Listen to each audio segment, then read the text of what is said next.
Hello বন্ধুরা, সবাই কেমন আছো? আশা রাখবো আমার সকল বন্ধু ভালো আছো।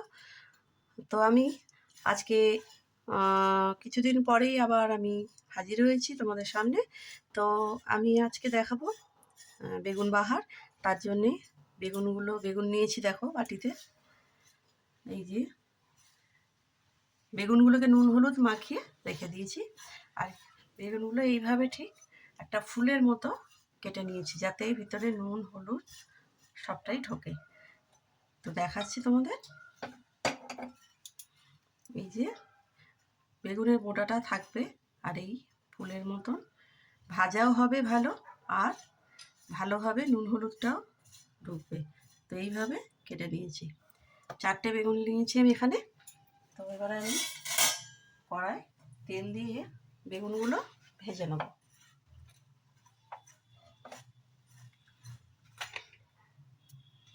বেগুনটা ভাজার জন্যে অল্প তেল নিলাম, আর এই তেলেতে একটু চিনি দিয়ে দেবো, তাহলে বেগুনগুলো তাড়াতাড়ি নরম হয়ে যাবে। বেগুনে একটু চিনি দিয়ে দিলাম। কাঁচা তেলেই, মানে আমি তেলটা বেশি গরম করব না, এইভাবে বেগুনগুলো সমস্তটাই দিয়ে দেবো। ভালো করে বেগুনগুলো ভেজে নেব। ভেজে চাপা দিয়ে দিলাম। আর কিছু নিয়েছি, দেখো নিয়েছি মগজদানা আর পোস্ত বাটা, এটা টক দই, আর এই যে ফোড়ন দেওয়ার জন্য জিরে, শুকনো লঙ্কা আর কিছুটা পাঁচফোড়ন, আর হয়েছে গরম মশলা। ঠিক আছে। তো বেগুনগুলো ভাজার পরে আমি আবার ফিরে আসছি। বন্ধুরা দেখো, বেগুনগুলো লাল লাল করে ভাজা হয়ে গেছে। তো এবারে আমি তেলের মধ্যে এই যে ফোড়নটা সবটাই দিয়ে দিচ্ছি।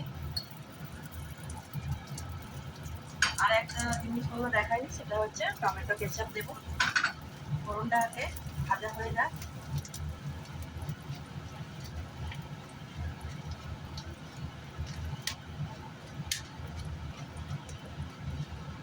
ভাজা হয়ে যাওয়ার পরে আমি টক দইটা ফেটিয়ে রেখেছিলাম দিয়ে দেবো।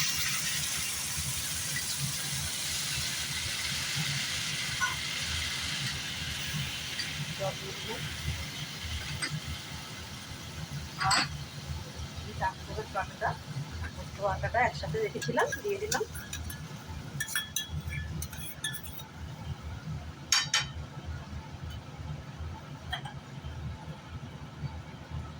জলটা আমি এই টমেটো কেচাপে একসঙ্গে করে এটাও আমি দিয়ে দিলাম।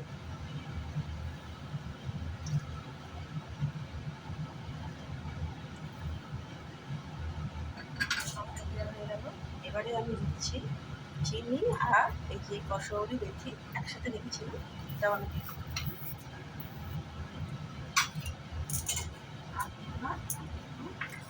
নুন তো মাখানোই ছিল, আর একটু নুন দিলাম।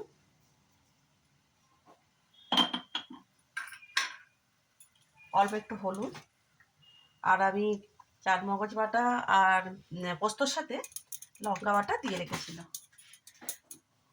তো এটা আমার সব কিছু এটার মধ্যে দেয়া হয়ে গেল। একটু ফুটে উঠলে আমি বেগুনগুলো দিয়ে নামিয়ে নেবো। বেগুন নরম জিনিস, ভাজার সময় হয়ে গেছে। তো এবার আমি এটা দিয়ে দিচ্ছি।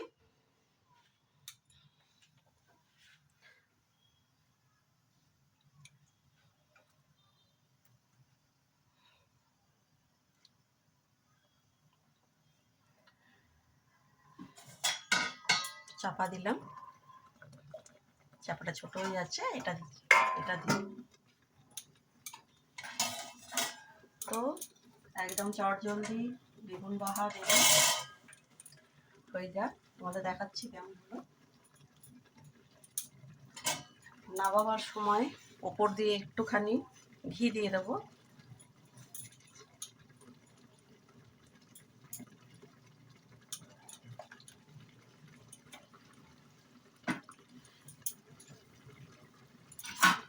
তো বেগুন বাহার রুটি পরোটার সাথে তো বেশি সুন্দর লাগে। রুটি, লুচি, পরোটা, ভাতের সাথেও ভালোই যায়। তোমরা করে দেখতে পারো। যে যার মতন করে সে তার করে, আমি আমার মতো করে করলাম।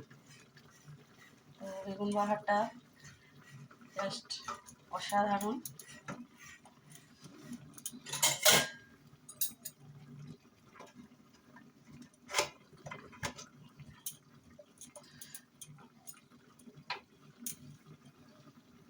তো বন্ধুরা, বেগুন বাহার রেডি হয়ে গেছে।